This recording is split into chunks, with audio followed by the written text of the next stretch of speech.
बातचीत होगी। लेकिन पहले जो वीडियो ने बता ही दिया, एसजीएक्स निफ्टी दिखाइए और दिखाइए फिर उसके बाद सीधे यूएस मार्केट्स। और यूएस में कल तगड़ा पेन था, अच्छा खासा सेल ऑफ बना, 3.5 से 4.5% तीनों बेंचमार्क्स में दबाव। 4.5% नैस्डैक टूटा, डाउ आपकी स्क्रीन पर है 1150 पॉइंट का प्रेशर। ये 2020 के बाद एक दिन में सबसे बड़ा दबाव है जो कल डाउ ने, जो कल यूएस मार्केट्स ने झेला। और इनफैक्ट इस पिटाई के बीच में मार्च 2021 के लोज को हम ब्रीच करते हुए नजर आ रहे हैं। इस तरह से सेल ऑफ मोड में जा रहे हैं। हेडलाइन में प्रोड्यूसर साहब ने मेंशन करा, नैस्डैक अपने हाई से अब 30% करेक्ट कर चुका है। कहा का बियर मार्केट में भी और प्रेशर एग्रेवेट होता चले जा रहा है यूएस में। तो ऐसे में हुआ क्या ओवरनाइट ट्रेड में, और कई सारी चीजें जो पहलू हैं जिनको टच अपॉन करना है। पहले लेकिन यूएस का वो सेशन, हम ऑलरेडी यूएस मार्केट शायद रिएक्ट भी कर रहे होंगे वो फेड चेयर जेरोमी पावेल साहब के स्टेटमेंट जो कल हम लोग सुबह डिस्कस कर रहे थे, जिसमें और भी वो हॉकिश साउंड कर रहे हैं, 2% मायने 2%, ग्रोथ पर ज्यादा तवज्जो नहीं। उसके अलावा भी लेकिन प्रेशर जो माउंट हुआ वो कंसर्निंग है। ऐसा क्यों दबाव आ रहा है यूएस में अब? आशीष, जैसे लोगों ने बताया कि यूएस में बहुत इन्फ्लेशन है, फेड टाइटनिंग करेगा, ये तो अम्ब्रेला स्टेटमेंट है। हाँ। इस स्टेटमेंट को वेरीफाई करने के लिए, इसको समझने के लिए फिर जब नंबर आते हैं ना एक एक करके, तब समझ में आता है कि समस्या कितनी गंभीर। अगर किसी को बताओ बहुत इन्फ्लेशन बढ़ गया है, अच्छा क्या हुआ है, तो वो कल टारगेट ने बताया कि क्या हुआ है। तो जब रिटेल कंपनी टारगेट, वहाँ की बहुत बड़ी कंपनी है, उसने जब नंबर्स अपने पेश किए तब लोगों को लगा कि वाकई इन्फ्लेशन इतना गंदा हो गया है क्या कि प्रॉफिट आधा हो जाए, कंपनी का स्टॉक 26% गिर जाए, और कंपनी आगे के लिए गाइडेंस भी जो दे रही वो भी कह रही है और ख़राब होगा। तो इससे ये बात अगेन अप्रूव हुई कि सीरियस प्रॉब्लम है वहाँ पे, और उसको कंट्रोल करने के लिए फेड किसी भी हद तक जा सकता है। तो पावेल साहब ने कह भी दिया कि हमको 2% का टारगेट अचीव करना है किसी भी हालत में, उसके लिए जो करना करे। ओवर हीटिंग है, देखिए यूएस का मार्केट और भारत के मार्केट या इमर्जिंग मार्केट में एक फ़र्क है। हमारे यहाँ इन्फ्लेशन को उतना सीरियस लिया नहीं जाता क्योंकि ग्रोइंग मार्केट में इन्फ्लेशन चलता है।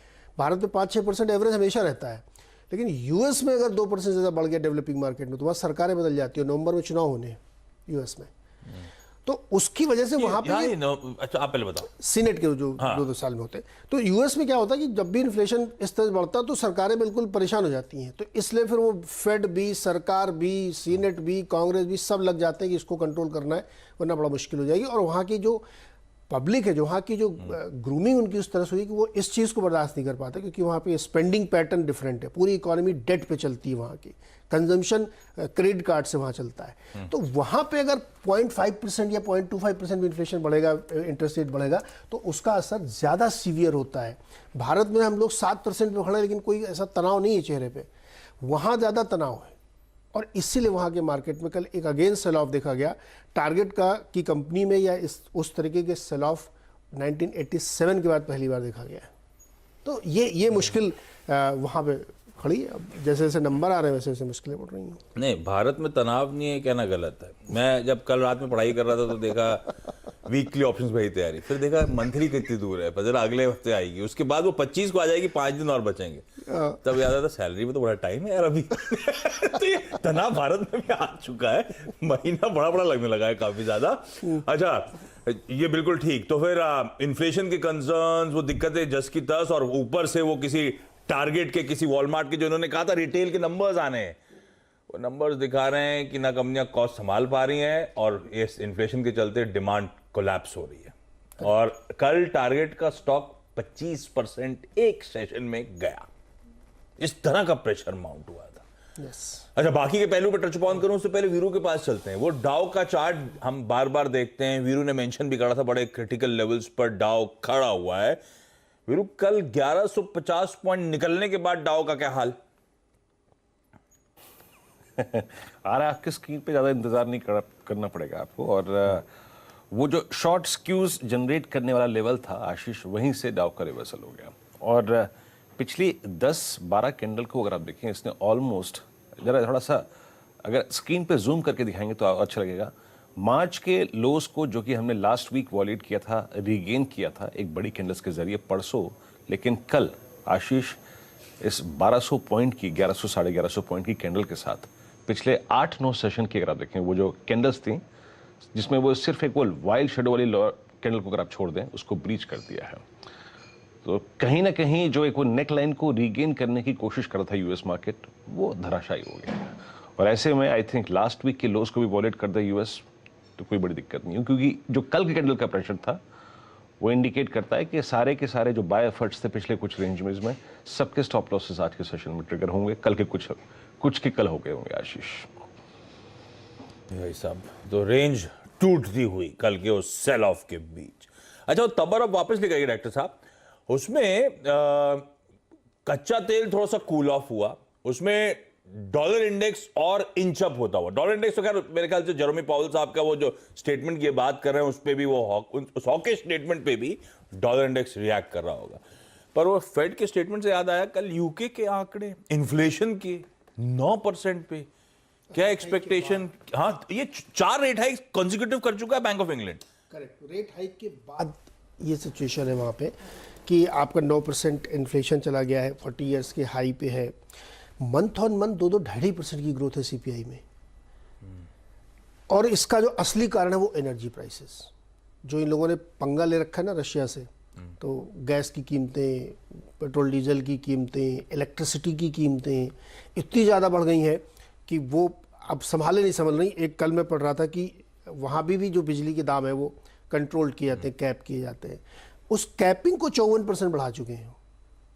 कैप किए जाते हैं मतलब सरकार सब्सिडी टाइप देती है? हाँ, सरकार प्राइस कंट्रोल रखती है। अब उसमें भी वो 54% इंक्रीज कर चुकी है उस कैप में, क्योंकि इतनी ज़्यादा गैस की कीमतें बढ़ गई हैं यूरोप के। तो आप अगर एक्सचेंजेस में जाके देखिए तो स्पॉट में, मेरे ख्याल में कल हम बता रहे थे, $100 तक पहुंच गए थे। $100 पर मेगावाट खर्चा था बिजली का, वो 30 की रेंज से 100 और एक समय $200 तक गया था।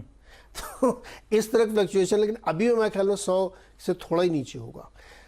तो वो आप कितना ही ब्याज दर बढ़ाइए, लेकिन जब वो कमोडिटी नहीं है, जब गैस है ही नहीं, तो क्या होगा? तो यूके में अब एक और बताता हूँ आपको, इस इप्सॉस और स्काई का एक सर्वे किया उन लोगों ने, फ्लैश सर्वे है, लेकिन उस सर्वे से मानसिकता समझ में आती है। कल ये दिन में खबर आई थी, तो मैंने उसको वेट करते जरा देखते हैं यूएस का यूके का इन्फ्लेशन नंबर क्या था, फिर इस सर्वे की बात करनी चाहिए, इसलिए मैं कल बात नहीं की थी। सर्वे का सैंपल साइज उन्होंने बहुत छोटा लिया है, 2100 लोगों का सर्वे है सिर्फ, लेकिन वो सारे कंपोजिशन जो सर्वे का है इप्सॉस स्काई न्यूज़ का, वो सबको मिक्स करके लिया उन्होंने। उस सर्वे में जो कई सारे उन्होंने सवाल पूछे, उसमें एक क्वेश्चन ये पूछा गया कि आप इस महंगाई से निपटने के लिए क्या क्या उपाय करते हैं। आप मतलब जनरल पब्लिक? हाँ, मतलब जो रिस्पोंडेंट थे 2100, उनसे पूछा कि आपने इस महंगाई से निपटने के लिए क्या किया, आपने कैसे अपने आप को इससे बचाने की कोशिश की। 27% लोगों ने कहा कि मैंने एक टाइम का खाना स्किप किया है। अरे बाप रे, अनबिलीवेबल। ये जवाब सुनिए आप। अब वो झूठ बोल रहे हैं, सही बोल रहे हैं, साइज छोटा है, बड़ा है, इररिलेवेंट है ये, लेकिन ये क्वेश्चन जो है बहुत ही इंपॉर्टेंट है। इसके अलावा करीब 54% लोगों ने कहा कि हमने अब गाड़ी से चलना बंद कर दिया है। कुछ लोगों 34-35% लोगों ने कहा कि हम बाहर जाके सोशलाइज ही नहीं कर रहे हैं। 57% लोग कह रहे हैं कि हमने सस्ते सुपरमार्केट ढूंढना शुरू कर दिए जहां सस्ता सामान मिलता है। मैं ये कहने की कोशिश करूँ कि इस डेटा को छोड़ दीजिए आपकी साइज़ कितना बड़ा है, लेकिन ये खबर महत्वपूर्ण है कि अगर इतनी डेवलप्ड इकोनॉमी में इस तरीके की सोच डेवलप हो रही है तो ये बहुत बड़ी चिंता की बात होनी चाहिए। और वहाँ के गवर्नर जो है उन्होंने कहा है कि फूड क्राइसिस बहुत ही चिंताजनक होने वाली है। This is a problem. तो मैं डराने की कोशिश नहीं कर रहा हूँ, लेकिन ये छपी हुई खबरें हैं, आप भी पढ़ सकते हैं। इस तरीके की ग्लोबल मार्केट चल रही है। सब सुन के डर लगने लगता है, और ये हो रहा है। फूड और फ्यूल ये दोनों जो है ना, इन्फ्लेशन। वीरू कुछ कहना चाहते हो? आशीष, डरने की बिल्कुल जरूरत नहीं है, बिल्कुल जरूरत नहीं है। जब तक नीरज जी बेल पेपर की सब्जी खा रहे हैं, बिंदास रहिए। नहीं, इंडिया में कोई दिक्कत थोड़ी, इंडिया में थोड़ी डरने की जरूरत। सब्स्टिट्यूट ढूंढ के लाते हैं, बेल पेपर के बाद देखते हैं तीसरा कौन सा आएगा। जब तक ये क्राइसिस जब तक चलता रहेगा, सब्स्टिट्यूट ढूंढ ही लेंगे। हाँ, ठीक है। अच्छा, ये यहीं पे कहानी नहीं रुकती। हाँ, एक डेट का आंकड़ा आया है, एक सर्वे वहां पे भी आया है ग्लोबल डेट को लेकर। एक्चुअली ये बहुत दिलचस्प है। मैं वो डेट से शुरू करता हूँ। देखिए, इंस्टीट्यूट ऑफ इंटरनेशनल फाइनेंस, ये एक ऑर्गेनाइजेशन है।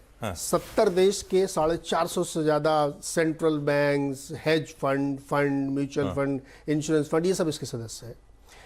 इसने कल एक डेटा पब्लिश किया कि दुनिया भर का जो डेट है वो इस वक्त जो है 305 ट्रिलियन डॉलर हो गया है Q1 में।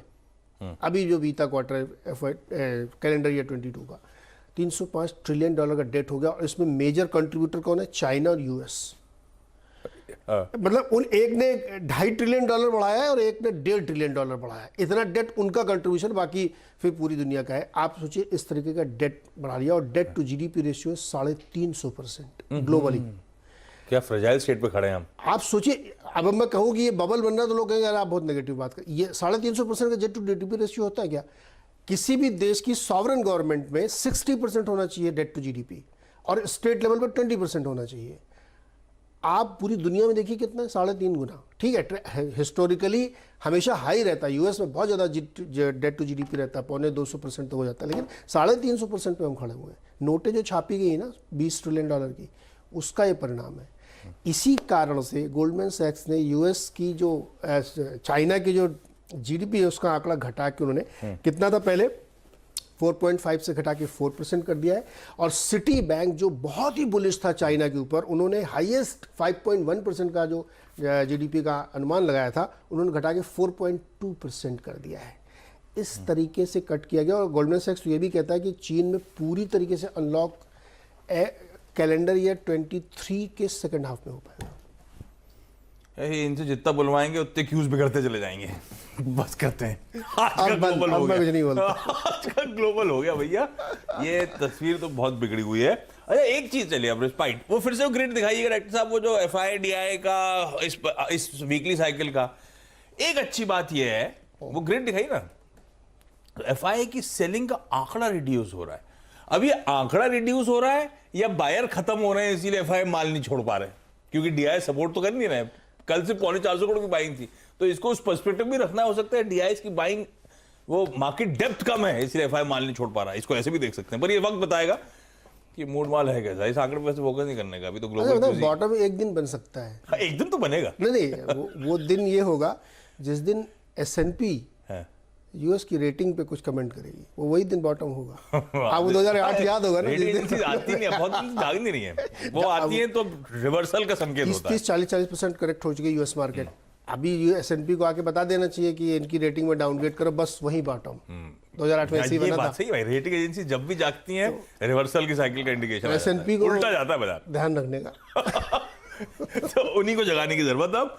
लेकिन कल का सेशन स्क्रीन्स पर, कल हम दिन भर स्ट्रगल कर रहे थे वो जो शुरुआती पॉजिटिव मोमेंटम था उसको जस का तस बनाए रखने में। शायद वो